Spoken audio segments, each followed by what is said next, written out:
Hello guys, आज हम बनाने जा रहे हैं बाजार जैसे कुलचे बनाने के लिए मैंने यहाँ पे लिया है 2 कप मैदा, 1 टेबलस्पून शुगर, ये थोड़ा सा नमक, ये मैंने 2 बड़े टेबलस्पून दही लिया है कर्ड, ये 1 टेबलस्पून मैंने ईस्ट लिया है और ये 2 टेबलस्पून ऑयल।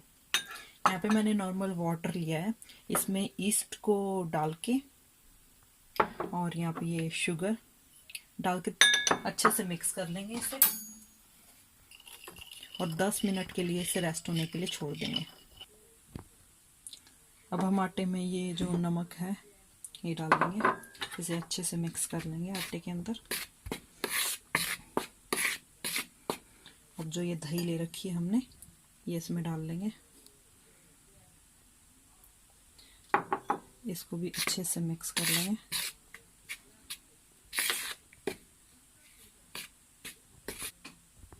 अब इसमें हम ये ऑयल जो ले रखा है ये डाल लेंगे,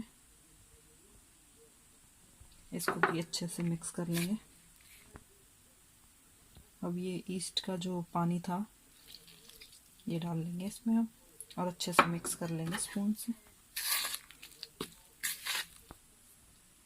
अब इसे अच्छे से हाथ से मिक्स कर लेंगे सारी चीज़ों को मसल के। थोड़ा थोड़ा पानी डाल के इसका एक अच्छा सा मुलायम डो तैयार कर लेंगे।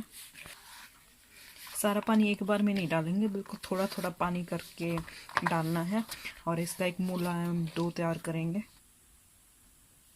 बिल्कुल सॉफ्ट आटा बन के तैयार हो गया है, हमने ऐसे ही आटा बना के तैयार करना है। अब इस पे थोड़ा सा ऑयल का हाथ लगा लेंगे, तो थोड़ा सा ऑयल लगा दिया मैंने आटे पे।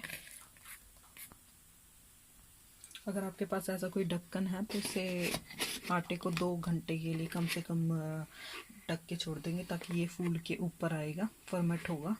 तो इसे हम 2 घंटे के लिए रेस्ट करना छोड़ेंगे। 2 घंटे हो चुके हैं, हमारा आटा अच्छे से बन के तैयार हो चुका है। देखो अच्छे से फर्मेंट हो चुका है, कितना फूल गया है। इसका एक छोटा सा पेड़ा तोड़ लेंगे। अब इसको बेल के तैयार कर लेंगे। इस पे सूखा आटा नहीं लगाएंगे, थोड़ा सा अगर लगाना हो तो आप बेलने के लिए तेल यूज़ कर लें।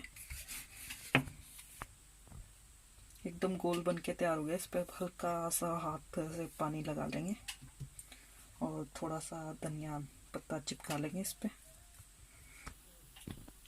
धनिया अच्छे से चिपक गया इस पे। अब दूसरी साइड भी थोड़ा सा पानी लगा लेंगे। अब इसे ऐसे के ऐसे तवे पे डाल देंगे।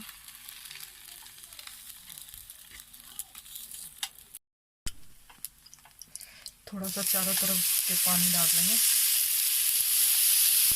और ये ढक देंगे। इससे इसमें स्टीम बनेगी और जिससे और अच्छे से फूल के तैयार होगा। आप देख सकते हैं इसमें हल्के हल्के बबल्स आने स्टार्ट हो गए हैं। अब इसे हम पलट देंगे और दूसरी साइड से ऐसे ही सेकेंगे। दूसरी साइड से भी इसे ऐसे ही ढक के सेक लेंगे। हमारा कुलचा अच्छे से सिक के तैयार हो गया। अब इसे बटर लगा के सर्व कर लेंगे। ऐसे ही दूसरा कुलचा बना के तैयार कर लेंगे। ऐसे ही हम सारे कुलचों को सेक लेंगे। मैंने कुलचों को सेक लिया, आप देख सकते हैं अंदर से। मैं आपको दिखाती हूँ, देखो कैसा जाला सा बन के तैयार हुआ है। हमारे कुलचे एकदम बढ़िया बाजार जैसे बन के तैयार हुए हैं। आप इन्हें छोलों के साथ खा सकते हैं। Thanks for watching. If you like the recipe, please like and subscribe the channel. Thank you.